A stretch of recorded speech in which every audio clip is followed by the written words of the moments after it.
In this video, I want to talk about your credit rating and the credit rating agencies. There's the big three: TransUnion, Equifax, and I forget the third one.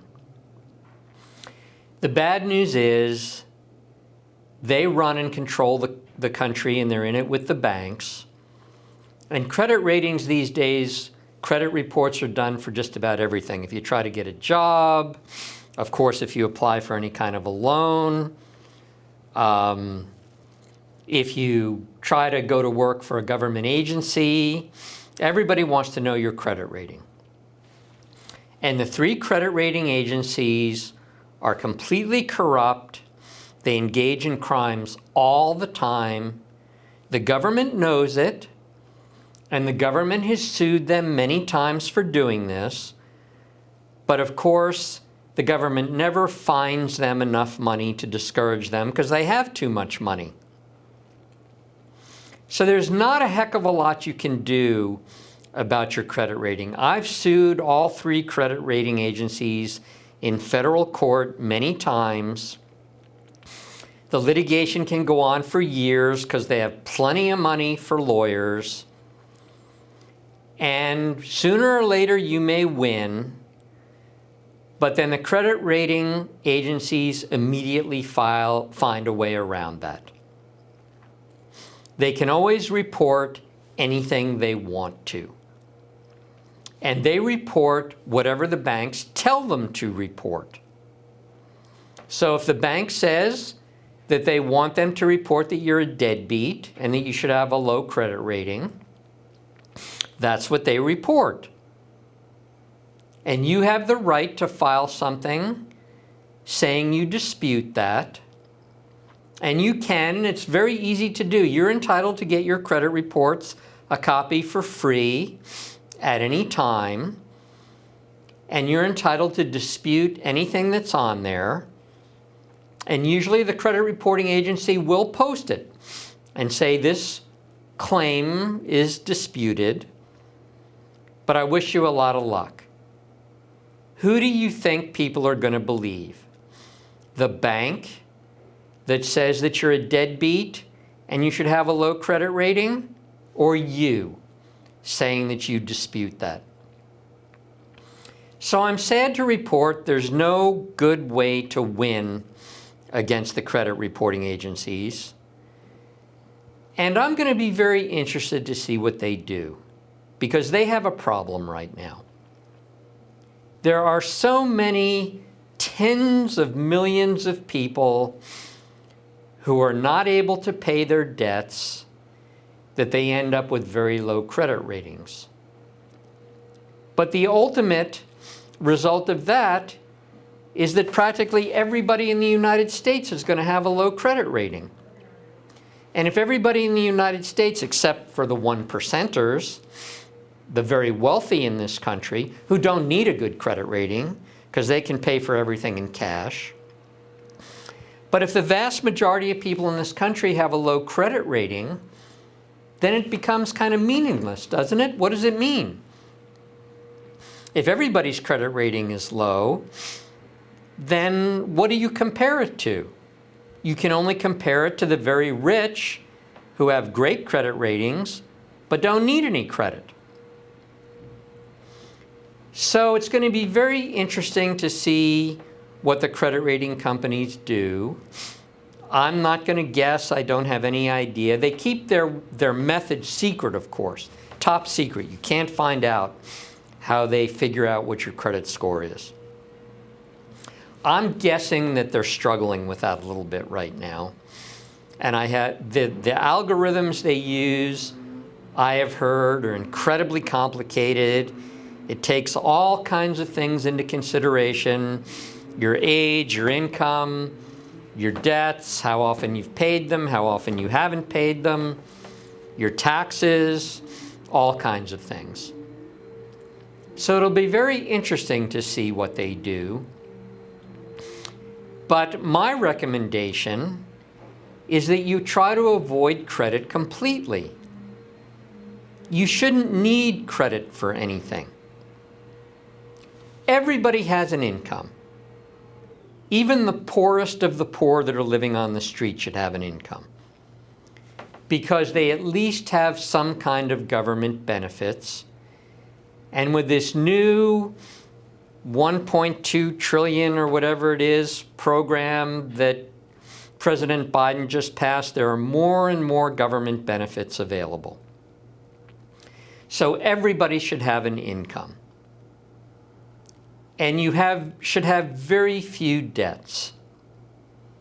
If you have a lot of debts, you can always file bankruptcy, and then you don't have to pay them. As I've said in other videos, virtually any debt you have is illegal and cannot be legally collected, so it can usually be successfully challenged in court. The charities in this country have done a fabulous job. I was homeless for a while on the streets of San Diego after I got off parole. I finally got into the San Diego Convention Center as a homeless shelter, and it was wonderful. The food was excellent. Father Joe's was the section I was in, and they actually get their food from restaurants, very high quality food. They had enormous television screens set up. They had charging stations for your phones and laptops. They had free clothing. They had free toiletries. They had free anything you could need.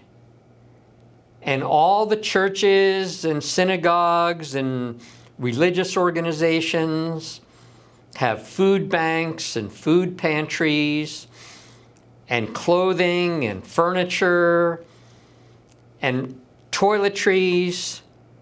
I had one charity that happened to be a Jewish charity actually give me $400 in cash and small bills. They put it in socks. They gave me a whole bunch of socks and underwear and stuffed small bills in there. So you can usually get just about anything you need. So you have an income from government benefits. Could be Social Security, it could be whatever they call welfare now. The states have it. The local governments are providing all kinds of financial aid, and of course the federal government is too. So you should have some income, and you shouldn't have to pay for much of anything. So you should be doing pretty well. And to get back to what I was saying, you shouldn't need credit, because you'll have some cash in the form of some government benefits. You'll have everything you need provided to you by some of these wonderful charities. I forget the other one in San Diego that's doing a wonderful job. But I'm sure if you Google the San Diego Convention Center homeless shelter or something like that, all the charities that run it, I think there's something like 800. It houses over 800 homeless people. Of course, they're full. I don't know how long the wait is to get in. But the charities and the local San Diego government have done an absolutely fabulous job of providing shelters and the necessities of life to people. And I am grateful to them, and I am going to do whatever I can to help. So, getting back to where I started, you shouldn't really need a credit rating, and you should be just fine. There is something wonderful called 211. Anybody who needs help should dial 211. It's available 7/24, and those people are top experts. It's all they do at figuring out how to get help and what people are eligible for. And people will probably be shocked at how much income they can have and still qualify to be considered low income. The last time I checked the San Francisco area, Anybody who had income that was lower than something like $117,000 a year qualified to get some kind of assistance. So I would strongly recommend that if you need any kind of help, and even if you don't, call 211. You have to give them all your financial information so they can evaluate what you're entitled to. And they will tell you there are loans available, there are grants available, there are all kinds of things available. And under President Biden's new plan, there are all kinds of new things that are available. So that's it.